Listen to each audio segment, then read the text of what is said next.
And we're back.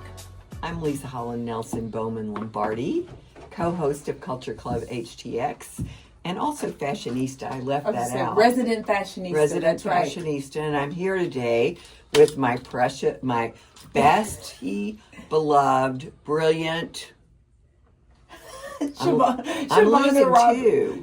Robert Schreiber, the other half of Culture Club HTX. But more importantly, we're here today with an incredible guest in our community segment. Who are we here with? Who are you, guest? The one who thought she was the bestie and beloved. See? I guess I'm just Kay Smith-Blum. Oh, so we had a whole conversation about Henry Richardson. We love you, Henry. And how she was like, I was like, wait a minute. So I feel you. Yes. So, Hey, we're so excited to have you. You know it. Thank you. I'm excited. So, Leisa, you have to do the bio because that's your thing. So I'm doing the bio, right? Well, first of all, because I have to correct it. Yeah. Kay Smith-Blum is a Seattle-based author, former fashion executive whose debut novel, Tangles, was named the 2024 Book of the Year by the Library Global Book Awards, inspired by a real Cold War-era events and recent environmental crises. My goodness. Tangles blends historical truth with riveting fiction to uncover the human cost of secrecy and silence. And so, Kay, here you go. Your debut, welcome, first of all, welcome. Thank you. Kay and I have been friends for a few decades, and we'll never mention how many, but we met as buyers at Neiman Marcus, and now we're both in our fourth or fifth, or for me, ninth iteration of whatever we are. Anyway, your debut novel, Tangles, is rooted in real Cold War history and modern environmental headlines. What made you feel this story needed to be told? About 2.5 years ago, I was querying my second manuscript and getting rejections left and right. So what does querying a manuscript mean for people who don't know? So that is a soul-sucking process where an author puts her heart and sleeve on a page in less than 250 words and pitches literary agents on taking them on to help get them a publisher, right? And you have to understand how littered the landscape is. An agent told me that maybe 5 years ago, before COVID, they got, somewhere between 200 and 300 queries a month. Wow, that's During a lot. COVID, most of the agencies got anywhere from 3,000 to 5,000 queries because everybody decided to write the novel that they hadn't written. Okay, so you were doing that. And so I was doing happened? that, and the Seattle Times ran, the headline story in the Seattle Times one morning was about the waste tanks at Hanford Nuclear Reserve, which was built during the Cold War and are full of 56 million gallons of nuclear waste, right? So these waste tanks were beginning to leak perilously close to the Columbia River. And if the Columbia River Basin goes, the entire region goes. Right. And I'm not just talking Eastern Washington. I'm talking Idaho, Of Oregon, course. Montana. So I'd known about the Hanford nuclear plant because I'd run for school board when Jerry Pollitt, a state legislator, was running for his first term of office, and he had coordinated the advocacy group that put protocols around the cleanup at the Hanford Nuclear Reserve, which is the largest environmental disaster site, 3 Superfund sites in the United States, right? So there were, at various campaign forums, he was like educating me, and I knew there were some real serious issues around how to do the cleanup. It was complicated, and I knew that somehow this headline was meaningful because I kept running into people who were from the Tri-Cities, and I thought, okay, the universe is trying to tell me something. Right. And then I had this dream with a mass of red hair on the water, and I woke up and I thought, wait, that hair wasn't wet, and that has something to do with this story. And so I started writing. Awesome. Okay, so it's historical fiction, and that obviously requires you have to balance fact. I mean, it's historical, right? So, we hope that It is. I mean, yours It is. is. I'm saying in general, in the mass, right? We hope so.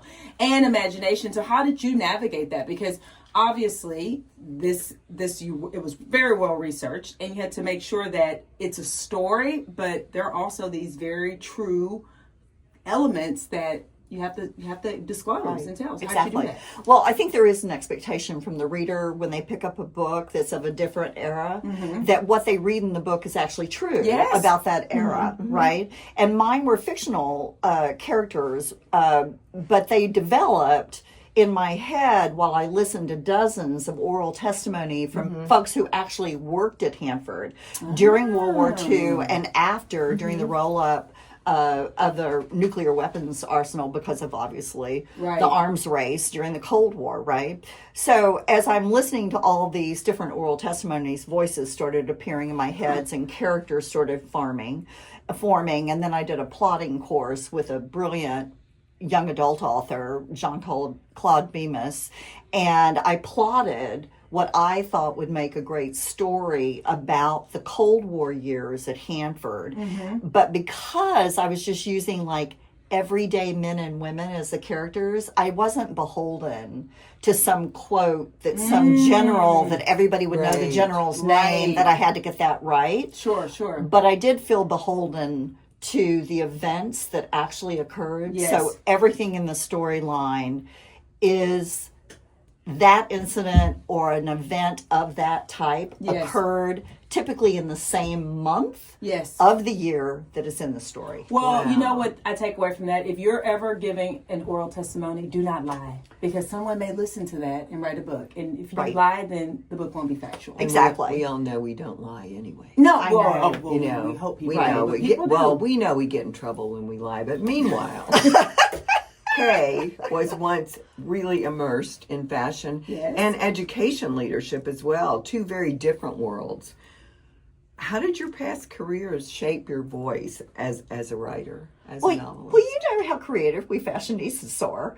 I mean, there was never a moment where I wasn't having to come up with, okay, what's the line we want to put in that advertisement? Right. What is the line we want to put in the newsletter that's going? What's the cute line I can put on the Instagram post or the Facebook page, it's true. That'll draw clients to us. So when somebody said you've got to come up with a tagline for your book, that was like a piece of cake. So you were buyers and you were writing copy. You were having to write copy as well.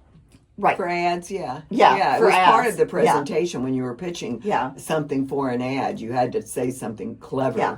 And we were small business owners. So Right. I was in charge of all the advertising, all of the direct mail, etc. So I was always writing as a fashionista. And then when I was on the school board, even more so, the one thing that I really learned on the school board, it really deepened my understanding of how to get to the heart of an issue, is that you've got to listen to all sides, not just from the community, but from the experts, right? And so writing is like that.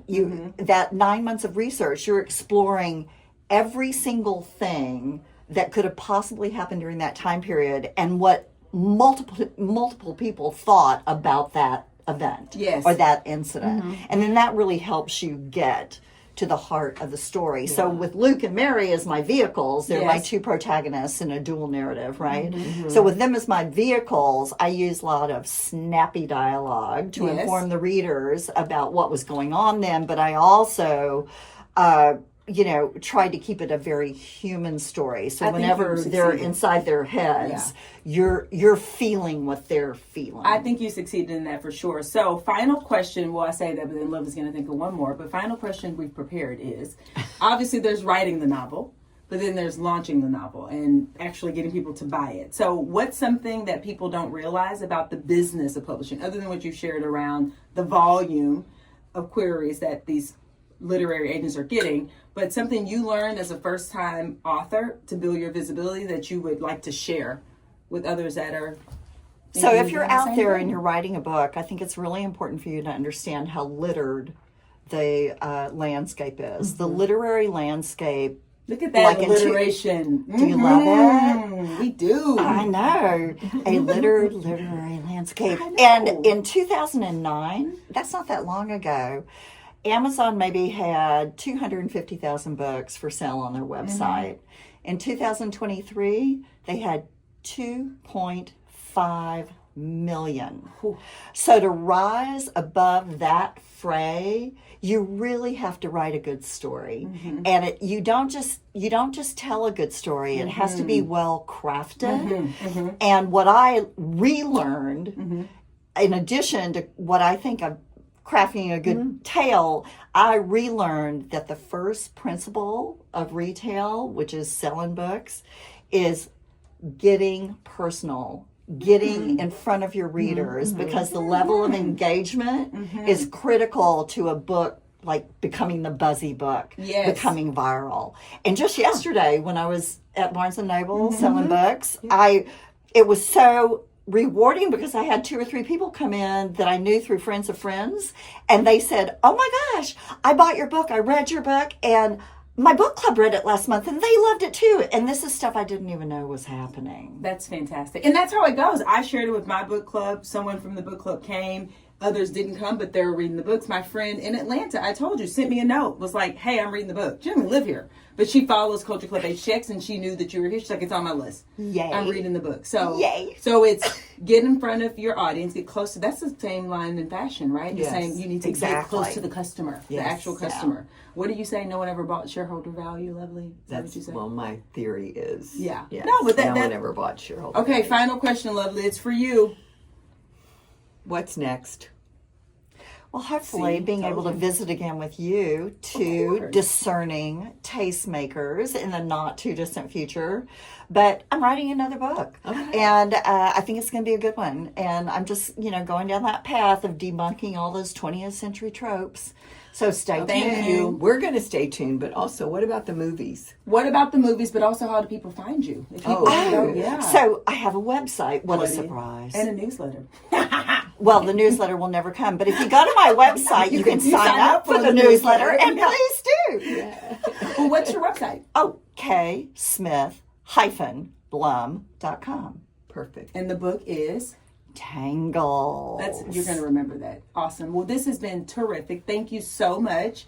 You have been such a fun guest. It's been fun with you all week. So we've had you all week. Yeah. I mean, we had a super successful, author signing party, and then you had a more successful sellout at Barnes & Noble. She sold out, people. And here we are, so... rounding up the week. And I left a few signed copies at Blue Willow Bookshop. Oh, yes. Excellent. So absolutely swing on down to Blue Willow, because they have just a few copies left, and most of them are signed by me. Excellent. Excellent. Well, thank you so much. And with that, we'll be back. Bye. Bye.